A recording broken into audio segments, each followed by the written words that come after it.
Welcome to our deep dive into the heart of your car's electrical system, the battery. Often overlooked, this critical component is far more complex and fascinating than it appears. Today, we're stripping away the mystery, exploring the fundamental architecture and the various types that power our vehicles, from the daily commute to extreme conditions. Understanding these basics is key to appreciating why the right battery matters for your car's performance and longevity. At its core, a car battery's primary function is to provide a massive burst of electrical current to crank the engine's starter motor. This initial surge is what brings your engine to life, overcoming the inertia and compression within the cylinders. Beyond starting, it also acts as a voltage stabilizer for the entire electrical system when the engine is running and provides power to accessories like lights and radio when the engine is off, albeit for limited periods. The magic behind a car battery lies in its electrochemistry. It's essentially a device that converts chemical energy into electrical energy through a reversible chemical reaction. Inside, lead and lead dioxide plates are immersed in an electrolyte solution, typically a mixture of sulfuric acid and water. This setup allows for the movement of electrons, creating an electrical current that we then harness to power our vehicles. Let's begin our architectural tour with the external components. Every car battery is encased in a durable polypropylene plastic shell, designed to withstand engine vibrations, temperature fluctuations, and protect the internal components from damage. On top, you'll find the terminals, usually two posts, positive and negative, which serve as the connection points for the car's electrical system.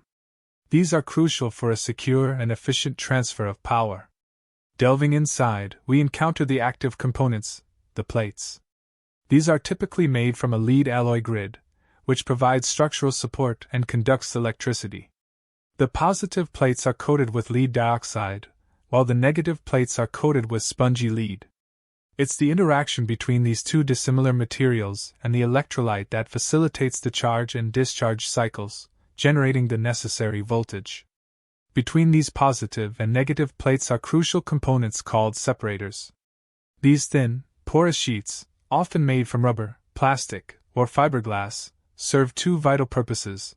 They prevent the positive and negative plates from touching and short-circuiting, while simultaneously allowing the electrolyte to circulate freely and ion movement to occur. Without effective separators, the battery would be rendered useless. The electrolyte is the lifeblood of a lead-acid battery. As mentioned, it's a solution of sulfuric acid and distilled water. This acid solution acts as a medium for ion flow, participating directly in the chemical reactions at the plate surfaces. During discharge, sulfuric acid is consumed, forming lead sulfate on the plates and increasing the water content. During charging, this process is reversed, regenerating the sulfuric acid. A standard 12-volt car battery isn't a single, large cell. Instead, it's typically composed of 6 individual cells, each generating approximately 2.1 volts. These cells are connected in series internally. Connecting them in series means the voltage of each cell adds up, resulting in the nominal 12.6 volts of a fully charged battery. This modular design allows for the necessary voltage output. When evaluating batteries, two key ratings are paramount: voltage and amperage. While modern cars primarily use 12-volt systems, the amperage is what indicates the battery's power. Cold cranking amps, or CCA, measures the battery's ability to deliver current at freezing temperatures, a critical factor for starting in cold climates. A higher CCA means more power available for cold starts. Another important rating is reserve capacity, or RC. This measures how long a fully charged battery can deliver 25 amps of current at 80 degrees Fahrenheit before its voltage drops below 10.5 volts. RC indicates the battery's ability to power essential accessories if the alternator fails or when the engine is off. A higher RC value translates to a longer duration of power availability. The most traditional and common type is the flooded lead-acid battery, often referred to as a wet cell. These batteries feature liquid electrolyte freely sloshing around the cells.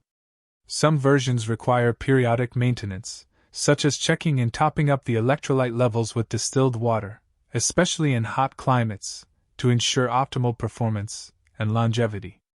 They are generally the most economical option. An evolution of the traditional flooded battery is the Enhanced Flooded Battery, or EFB.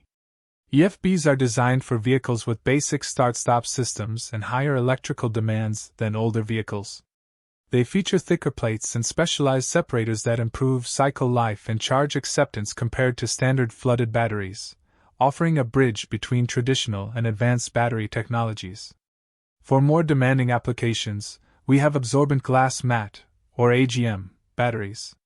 In an AGM battery, the electrolyte is absorbed into a special fiberglass mat placed between the plates. This design makes them spill-proof, vibration-resistant, and maintenance-free. AGMs offer superior cycling capabilities, faster recharging, and better performance in extreme temperatures, making them ideal for advanced start-stop systems and vehicles with numerous electronic accessories. Gel cell batteries are another sealed, maintenance-free option. Instead of liquid electrolyte, they use a silica-based gel that immobilizes the sulfuric acid. This design also prevents spills and enhances vibration resistance. However, gel batteries generally have lower cranking power than AGMs and can be more sensitive to overcharging, making them less common for primary automotive starting applications, though they excel in deep cycle uses.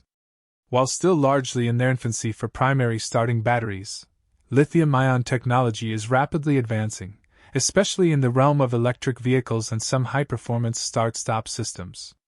Lithium-ion batteries offer significant advantages in terms of weight, energy density, and cycle life, but currently come with a higher cost and require sophisticated battery management systems for safety and longevity. In conclusion, understanding car battery architecture and the different types available is more than just technical trivia.